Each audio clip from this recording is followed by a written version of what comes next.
Ready to go? You ready to go? Ready to go? Let's go.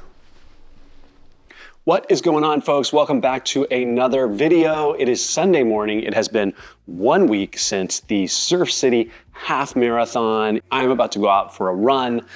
7 days ago, I ran the half marathon down in Huntington Beach. My goal was 1:30, and I had a ton of doubts that I had the ability to run a 1:30 or sub 1:30 with how I had been feeling in training and coming off the holidays, but somehow I had an unbelievable day. I ran 1:29.22, 6:49 pace, and was just stunned, and came off of that race feeling really confident, actually, much more confident than I was going in, and thinking about running the LA Marathon, which is now today 4 weeks away. Then it was 5 weeks away, and coming home Sunday night from the race, I was thinking about what was I going to do with my training?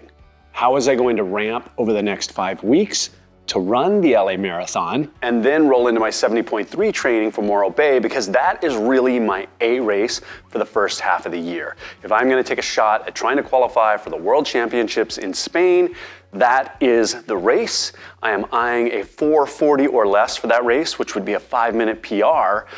But coming off of Sunday, I started thinking about LA Marathon, and I ran a 1:30 or just under. If you doubled that, that would be 3 hours. There's no way I'm gonna run 3 hours. I can't just double the time.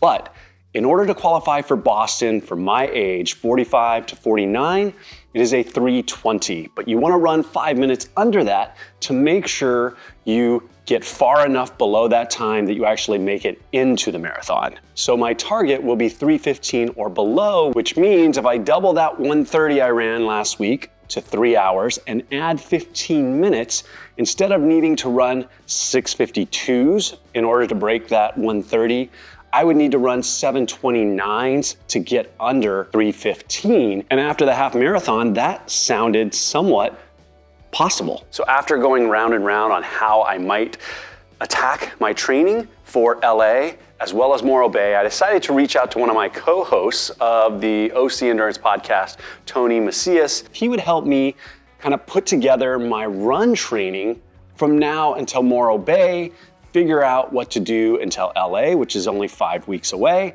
and then continue that through Morro Bay.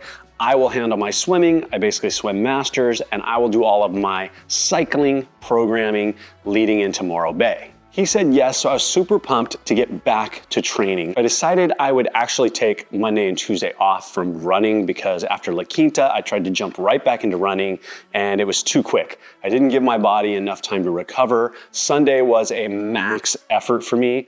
My legs were sore Sunday evening, and Monday, my hip flexors, surprisingly, which had been giving me the most problems, didn't feel that bad, so I was happy with that. Monday morning, I got right back to training. I always love to swim after a race, hit the pool for 3,400 yards. I've been working with my swim coach on my stroke. I really want to go sub 1:30 at Morro Bay. That has been a goal. I want to break that 30-minute swim in a half Ironman, and one of the things he has talked to me about is my breathing.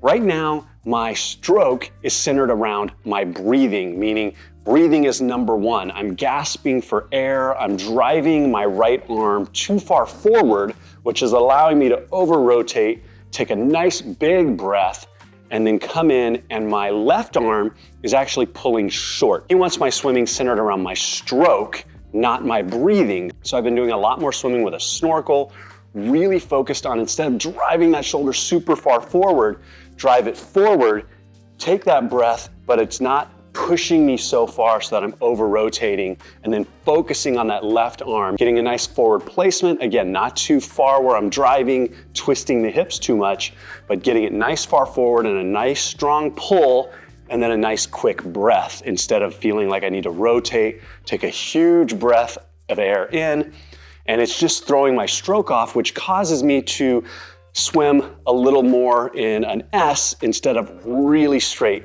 keeping that head super still in the water, just popping out for that breath and then back in. So I'm really focusing on that this year. After the swim, shot over to Total Body Health right here in Orange County. Dr. Josh, Dr. Andrews, they are the ones that have been working on my hip flexors and my adductors. They basically work on all of my injuries. I had set up an appointment after the half marathon just to kind of rehab, get in there, do some physio, some laser, some ART, post-race, just to make sure I was ready to start running midweek. And that went really well. My hip flexors have actually felt much better post-race than I thought they would. Tuesday, again, still no running, hit the bike trainer for just an hour, nice and easy spinning, nothing too hard, just keeping the legs moving. So hot we burn it up. We just can't get enough. Get down now, have some fun, 'cause we about to make it. We about to make it happen. And then Wednesday, back to the pool, 3,800 yards, again, really focusing on stroke, using the snorkel, trying to stay really steady with the head.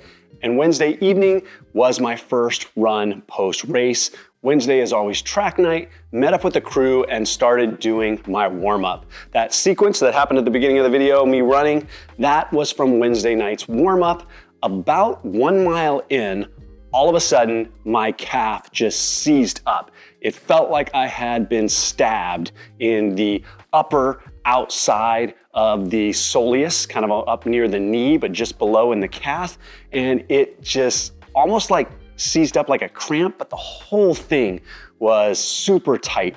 And I was limping around, I couldn't even walk. I ended up bailing on track. I was stretching it. I was using the pulsating gun on it, trying to loosen it up. It just would not loosen up. It was super painful. So skipped my first run, got only 1 mile in. And Thursday, I got right in to see Dr. Andrews, Dr. Josh. They couldn't even really do any ART on it. It was so lit up that all they could really do was some laser to it, try and get some blood flow, some heat and some cold, and that was it for Thursday. After that, I did come home and I got on the bike. I did a 2-hour ride and it felt fine. It didn't bother me at all on the bike, so got a 2-hour workout in on Thursday and felt really good. But walking around, anytime I could lift my toes, I could feel that my calf was very, very tender, even just to touch. It was extremely, extremely tender. So Friday, back to the pool, 4,000 yards in the pool, felt great. Then back to get my leg worked on. They were able to do some ART, laser, shockwave therapy again. And I thought, okay, maybe I'm gonna be okay, and that I would rest it Saturday and then try and run on Sunday. So Saturday morning, I got up early, 2-hour ride on the trainer. This whole weekend has been centered around selling Girl Scout cookies. This is the first weekend that we were able to do booths. So Friday night, we were at the local grocery store for 3 hours from 5 to 8 p.m. Then Saturday, after I got done with the 2-hour ride, we were off to a church parking lot where we sold cookies for 3 hours, then home for lunch, then back off to the mall a couple hours later, sold cookies again for another 3 hours in the mall. And today, which is going to be the first day that I'm going to attempt to run since Wednesday having that issue, gonna do a light 4 to 8 miles. If it feels good after 4, I will continue to do 8, nothing hard, just super light, short steps. I'm actually gonna take the dog with me so that I stay in control, just nice, easy run. But as soon as I'm done with the run, I have to shower because we are headed off again to the grocery store, doing a little pre-Super Bowl cookie sales at the local Ralph's, and we're gonna be there from 9 a.m. until 1. Then we have a break. Then we are headed up to the Elks Lodge for a Super Bowl party where my daughter was invited to come up there and sell Girl Scout cookies. So all in all, when today is done, we will have about 13 to 14 hours of Girl Scout cookie sales this weekend. So that has been exhausting for everyone. I'm already tired of selling. The girls are tired of selling. So I cannot wait until this evening is over and we have a little bit of a break until next weekend and we sell some more. That's what has happened so far this weekend. I am really disappointed, really nervous about my calf, trying to stay positive. I feel like a week has gone by. Here we are Sunday, 1 week later, and I'm gonna get my first run in just to test it out. So I've lost 1 week of 5 weeks. I had to build up to the marathon. My longest run has been 16 miles. I wanna get to 20 miles. And this week, one, it's allowed me to rest a lot, but I'm still very concerned because the calf is tender. Even if I stretch it a little bit, still standing here, just putting pressure, I can feel it. So we'll see. I'm gonna go out right now. I'm gonna get this run done, and I have a follow-up appointment tomorrow again to get some ART, laser, physio, all of that on the calf. I will be doing that 2 to 3 times a week until the marathon, just to get me there. So I hope right now I go out and it feels much better than it did on Wednesday.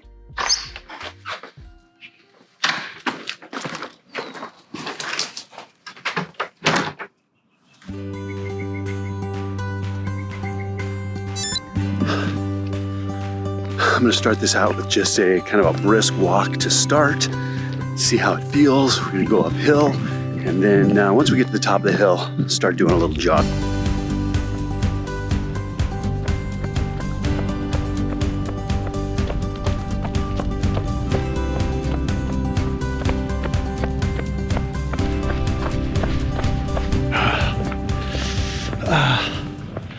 Well, it started jogging right before the uphill. That felt really good.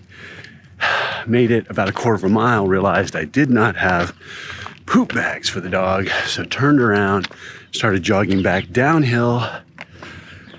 And downhill hurts extremely bad. I can feel it is tightening up, causing me to kind of limp in my stride, unfortunately.